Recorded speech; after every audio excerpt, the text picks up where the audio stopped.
My name is Alan Elliott Jr., and today I'll be talking about the Black Lives Matter against police brutality. I'll be looking off my screen as well as looking at the camera. Right now, I'm looking at the camera, and I'll have all my references in another slide I'll be posting.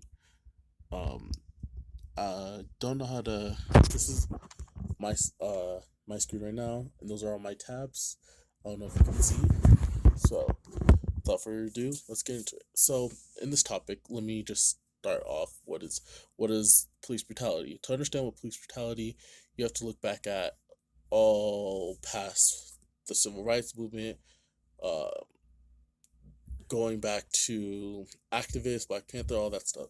What police brutality is basically uh, police using their power in an unfairly manner, whether that's um, using excessive force against a situation that is not needed, or killing someone in the presence of them not having the right or the action kill uh to kill someone because he or she did not have a probable cause. And to more in depth about that, when it comes to the Black Lives Matter protests, how that plays, the black community feels strongly about white policemen are killing or are hurting the black community. And there's cases like George Floyd where he couldn't breathe because one officer was putting his knee against him. That was uh, uh, an act of police brutality because he's overusing his power.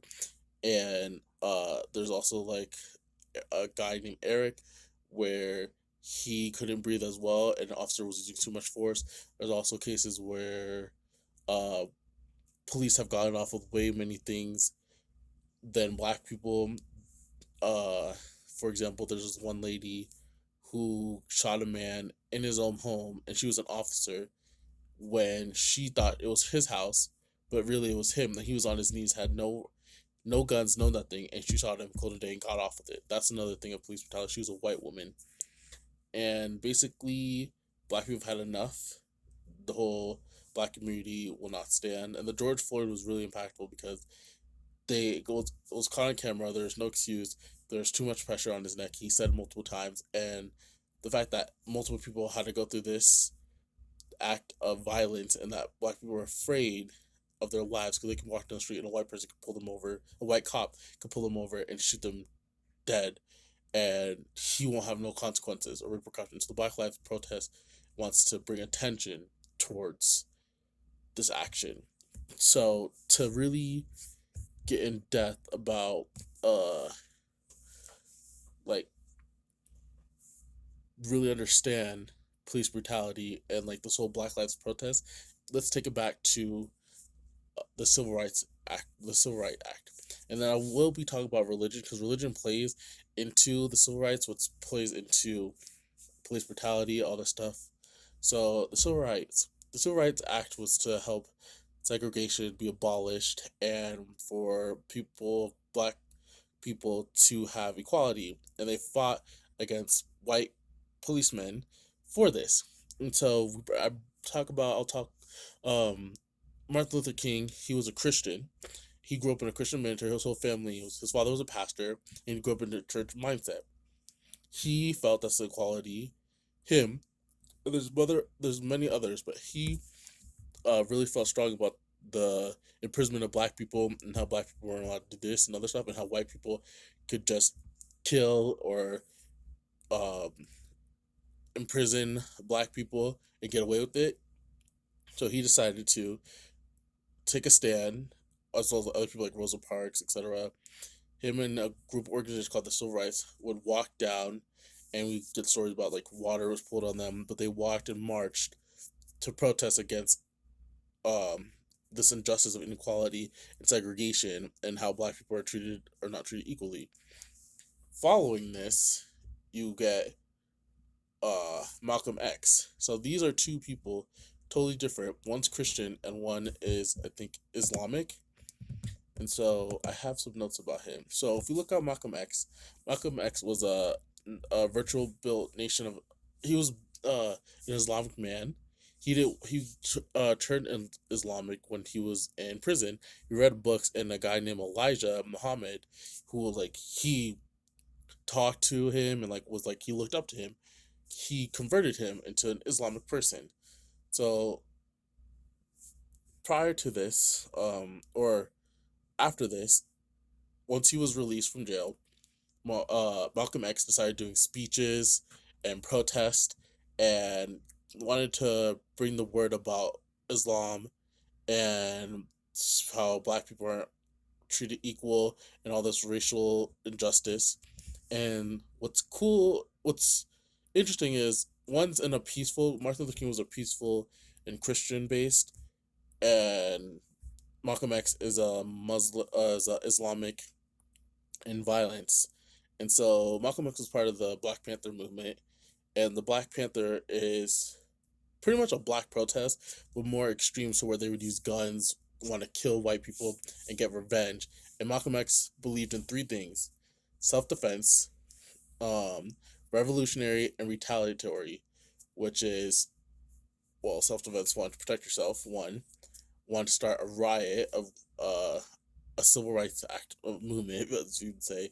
So, kind of what Martin Luther King wanted to do, and then but he wanted to further enact this by doing more violence, which leads to revolutionary. Which now to me, it seems like the Black Panther movement is coming back in the sense of we're not using, or there are some people who are not using guns, but we are still using the extremes of throwing fires, or what is it called, where you have a liquor bottle, you put flame to it, and you throw it, and it starts a fire into a store or riots. And now we're doing more extreme, like breaking on a police car, and destroying property. So if you were to look at it, the Black Panther movement and the civil rights movement and every other movement started to conform into this more civilized, more impactful speech, or more impactful movement, because back then we wouldn't be able to jump on police cars or say F the police, or like start like shoving them all of a sudden without any repercussions. Yeah, there were some repercussions, like getting beat, but that was just normal, like getting maced. And black people would just would just run away. But these nowadays, it's evolved to where we are fighting back. We are doing more extremes, which I don't personally condone, but people need to feel like they it's to the point where we have to destroy our own stores, our own black communities, and violent police cars and graffiti and all this other stuff, to where, yeah, there's some points to where it's helping, it's also destroying us. But that's a topic for later. So, as far as pros and cons, so the pros of the movement is to eradicate, I guess, what we were trying to just eradicate the injustice between whites and blacks. And when it all comes down to it, it's all lives that matter. But really, black people feel like they are not getting the equality that of others, and they feel like whites are better in the sense that they're getting all this privilege, all this right to do stuff to them, and there's no penalty for it, there's no repercussion for it, and they're just getting away. A good majority are getting away with scotch free. And so, um, the con of this is, the con for the movement is we're destroying property, we're doing damage. Also, the con for police brutality is, one, we're not getting along with the people. This shows that there's injustice between uh the lack of communication, lack of resources, and lack of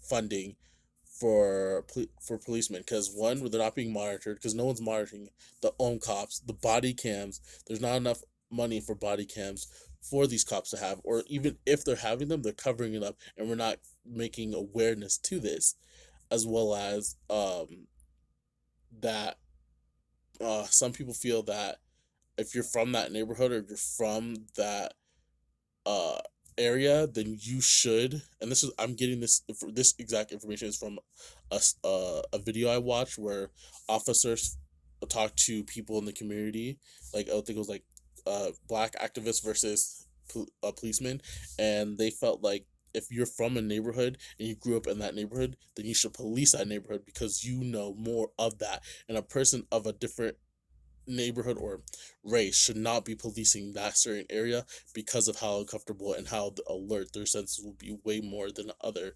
So in this study, the video talks more in depth about it, but I'm going to focus mostly on police brutality and the cons about um that they're getting away with so many things. And not just say that it's all white people, because there's a majority of them, but I don't want to put all those white people, because there are white people who are on the Black Lives protest, and so they're also contributing as well as Hispanics as well. So I want to give them credit as well. When it comes to